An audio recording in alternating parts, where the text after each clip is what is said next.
On a quiet summer evening in Los Angeles, a white vehicle moved slowly along a freeway, surrounded by police cars and watched by millions. It was not a movie scene. It was real life, unfolding live on television, and it would change how America watched crime forever.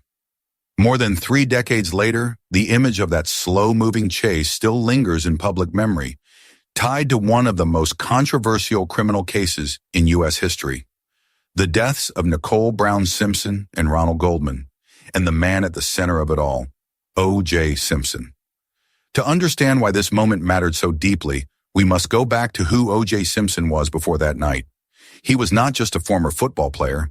He was a national icon, a record-breaking athlete, a familiar face on television, a spokesperson in commercials, an actor in popular films. For many Americans, he represented success, charm, and the promise of reinvention after sports. Nicole Brown Simpson was his former wife. Their relationship, once glamorous, had ended in divorce years earlier. What followed, according to court records, were repeated conflicts, police calls, and a history of domestic tension. These details were known to investigators, but largely hidden from the public until tragedy forced them into the open. On the night of June 12, 1994, Nicole Brown Simpson and Ronald Goldman were found dead outside her home in Los Angeles. The crime shocked the city. It quickly drew national attention, not only because of the brutality of the act, but because of who was connected to it.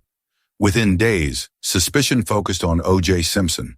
What happened next was unprecedented. Simpson agreed to turn himself in, but when the scheduled time passed and he did not appear, police went looking for him. Instead of a quiet arrest, the nation watched a low-speed police pursuit on live television. A white SUV moved slowly through traffic, while helicopters hovered above.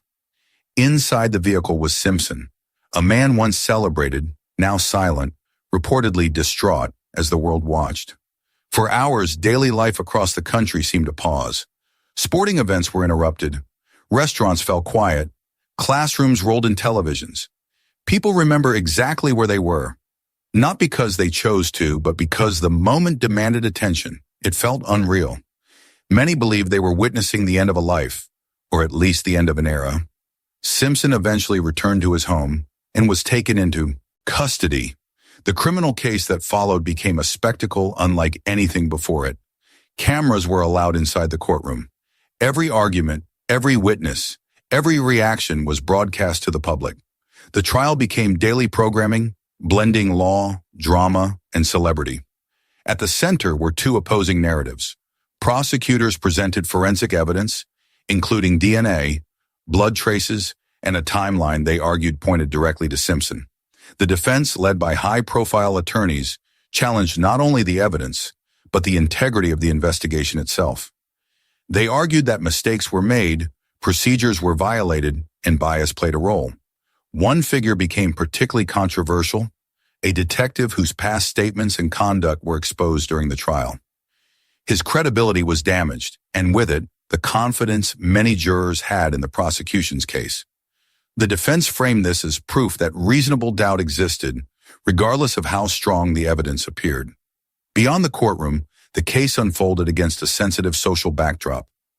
Los Angeles was still grappling with the aftermath of earlier incidents involving police misconduct and civil unrest. Trust in law enforcement was deeply divided, especially along racial lines. For some, the trial was not just about one man, but about a system they believed had failed them repeatedly. On October 3, 1995, the verdict was read, not guilty. The reaction was immediate and deeply split. Some celebrated. Others were stunned.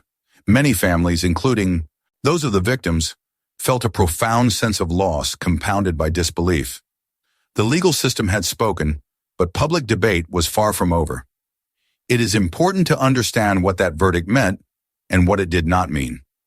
In criminal court, the burden of proof is extremely high. The jury was asked only one question. Had guilt been proven beyond a reasonable doubt? Their answer was no. The verdict was not a declaration of innocence, but a legal conclusion based on the standard required by law. The story did not end there. In a later civil trial, where the burden of proof is lower, Simpson was found legally responsible for the deaths and ordered to pay damages to the victims' families. This outcome added another layer of complexity, reinforcing the idea that justice can look different depending on the legal path taken. Over time, the case came to symbolize much more than a single crime. It raised questions about the power of wealth and celebrity in the justice system. It forced conversations about domestic violence, long before such discussions were common in mainstream media. It revealed how media coverage can shape public perception, sometimes overshadowing the victims at the heart of a tragedy. Many people who lived through that period recall not just the facts, but the feeling. The sense that something had shifted. News no longer simply reported events. It competed for attention. Crime became serialized. Courtrooms became stages, and audiences became participants, forming opinions in real time. For the families of Nicole Brown Simpson and Ronald Goldman, the years that followed were marked by grief and persistence. They continued to seek accountability, even as public interest ebbed and flowed. Their voices, though often quieter than the spectacle around them, remained central to understanding the human cost of the case. Decades later, the images still surface. The slow-moving vehicle, the crowded courtroom, the moment of the verdict. Younger generations encounter the case through documentaries and dramatizations, while older viewers remember watching it unfold live, feeling both fascination and discomfort. So why does this case still matter? Because it sits at the intersection of law, media, race, and celebrity. Because it challenges us to think about how justice is measured and who gets the benefit of doubt. And because behind every headline, there are real people whose lives were forever changed. Today, the O.J. Simpson case is often described as a turning point, a moment when crime coverage became entertainment and when public trials became national events. But it is also a reminder of something simpler and more troubling, that truth, justice, and closure do not always arrive together. As we look back, we are left with difficult questions. Did the system work as it was designed to, or did it fail those who needed it most? Can a verdict bring peace when doubt remains?